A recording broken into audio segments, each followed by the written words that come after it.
Rule, aka Megawatts. In today's video, we're going to be looking at Turbo Miraidon. And I never really gave Miraidon the chance it deserved, after Andrew Mahone finished 21st with it at the previous World Championships. That's kind of when it first appeared on the scene, and I never really tried it out or really played it at all, but it's all over the ranked ladder. My friends play it, it's all over locals, it's at regionals, and today we're going to be playing Ryan Miller's 4th place Turbo Miraidon list from Charlotte. And after watching Ryan play this on stream, I was like, man, that deck looks pretty fun, and I definitely want to try it out. So let's zip right in to that deck list. Alrighty guys, and here we go with that Turbo Miraidon deck list. Now I'm not going to spend too much time on the deck list, just going to go over some of the strong points and some of the key cards in this deck list. So we got EXP Share to start us off. When your active Pokemon is knocked out by damage from an opponent's attack, you may move one basic energy that was attached to that Pokemon to the Pokemon that this card is attached to, which is really nice because it can help cushion the fact that we only play one Mareep and one Flaaffy. Of course, we also got to play 2 copies of Pokemon Catcher. Miraidon can't really benefit from Counter Catcher all that much because usually we're ahead on prize cards when playing Miraidon. Flip a coin if heads, switch in one of your opponent's bench Pokemon up into the active spot. So if you hit heads 100% of the time, well, you're good to go. We also play 3 copies of Peony, discard your hand, search your deck for 2 trainer cards, reveal them, and put them into your hand. So trying to find generators and stuff with that Peony can be really helpful because we play a very high energy count of 14 lightning energy. So hopefully hitting generators with 2 lightning in them can happen pretty often. So we're able to attack really early with Raichu, Miraidon, or even Iron Hands EX. And then of course we got Lumineon for Luminous Sign, Drapion for the Mew matchup, and for a Rapid Box matchup as well. Squawkabilly EX for that Squawk and Seize, and then Zapdos for that Lightning Symbol ability, giving us just a little bit extra damage there. Alrighty guys, let's zap ourselves right in to that gameplay. Alrighty guys, and here we are with that Turbo Miraidon gameplay. At the coin flip, our opponent picking heads, which means we get tails, and we all know how I feel about that. And we're going to elect if we want to go first or second. I feel like this deck wants to go second a lot of the times because you want to be able to attack early and often as much as you possibly can. Being able to attack with Miraidon against some, Pokemon V maybe, try to get some 2 prizes pretty early on, or even attacking with Iron Hands EX with that Ampy very much to also potentially get 2 or maybe even 3 prize cards. But our opponent here is going to be playing Lost Box. Now, we're not too sure of what Lost Box like they're playing. Could be playing Lost Tina, Lost Sablezard, Turbo Lost Box Kyogre. Could be playing Lost Paradox Pile. I've seen all kinds of crazy Lost Box decks recently. But our starting hand here is not too bad. With double Electric Generator, we got an energy in hand, and we're going to be able to tandem unit as well, as long as they don't play a path. So hopefully we can avoid that path to the peak there, but our opponent going to conceal cards, flick through the deck, Hisuian Heavy Ball, but whiff on that Hisuian Heavy Ball, and they're going to pass, which is perfect, because it means they didn't end up finding path. We're going to top deck for a Seal Stone there. We're going to be able to tandem unit here, grabbing that Iron Hands EX, and then I'm going to grab myself a Mareep as well, because I do end up having that Flaaffy. Or sorry, I grab another Miraidon, and then that Miraidon grabs a Mareep. So now we're going to be able to tandem unit here, grabbing that Mareep, and now I realize that I probably should have grabbed the Raichu V after I end up hitting done for that tandem unit, but I forgot that I had 4 Seal Stone. So hopefully we don't get punished with that double Electric Generator, and hopefully we can just get all that energy right on the Iron Hands, be able to free retreat out of that Miraidon into the Iron Hands.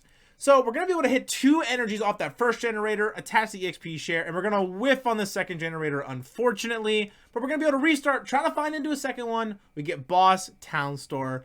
So sadly, we don't end up being able to pull off the Ampy very much, but we are going to be able to arm press into that Radiant Greninja, slowing down their draw engine a little bit, taking a prize card, and potentially even saving our Mareep from getting Moonlight Shurikened as well.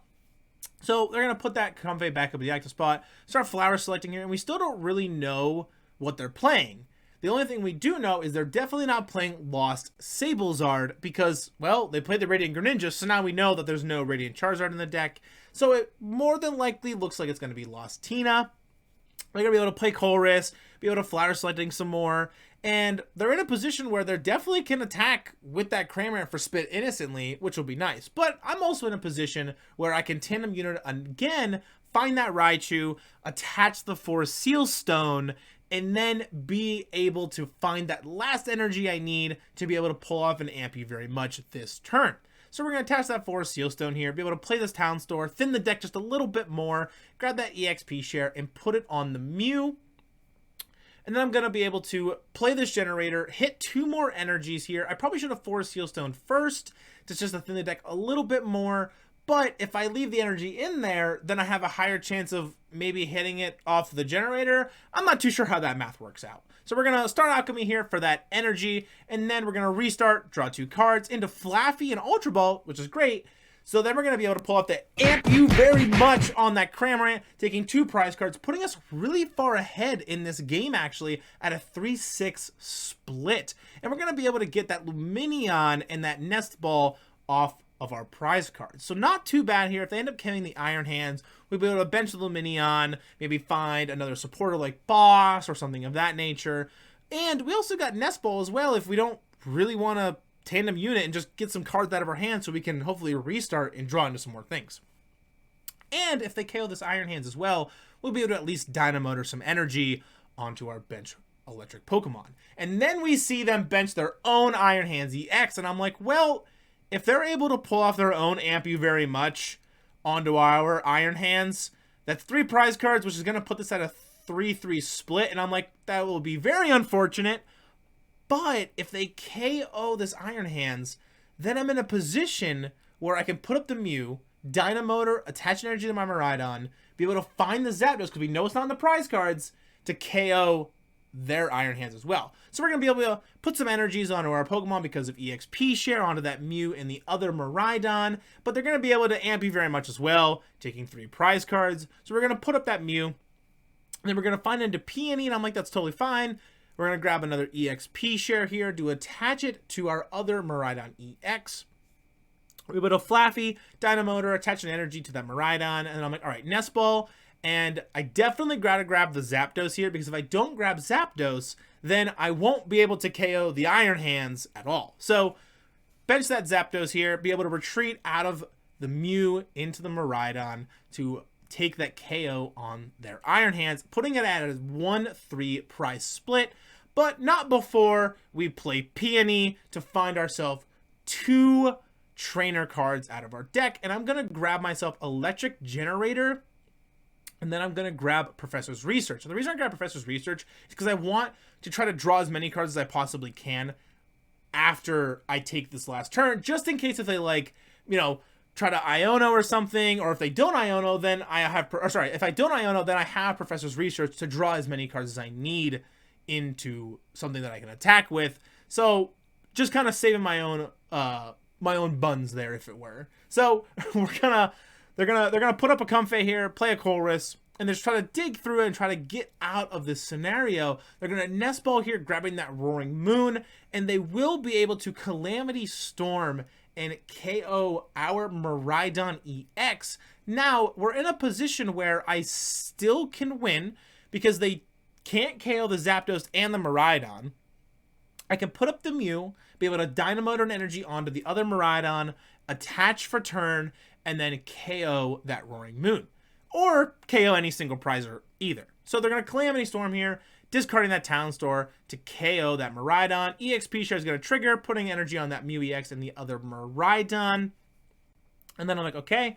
Now, I put up the Mew EX here, and I didn't really need to, but it was just kind of a force of habit, and it's a good thing to actually get into is putting up your free retreaters. So we're going to attach for turn into that Miraidon, be able to Photon Blaster for 230, picking up the W with this absolutely incredibly fast Miraidon deck, and it felt really good to be able to just play a very fast game, especially a person who's been playing a lot of Lost Tina recently. A lot of my games tend to be a little bit grindier and longer. But let's jump right in to that outro. Alrighty, guys, and that's going to do here for our Turbo Miraidon gameplay. Absolutely crazy game. Being able to pull off an Amp You Very Much feels awesome. It always does when you play with Iron Hands EX. Once again, big shout out to Ryan Miller for that 4th place list from Charlotte Regionals. I'm going to make sure to put that deck in the description below, so if you guys want to try this deck out for yourself, you'll be able to. Alrighty, guys, I'll see you in the next one. Peace!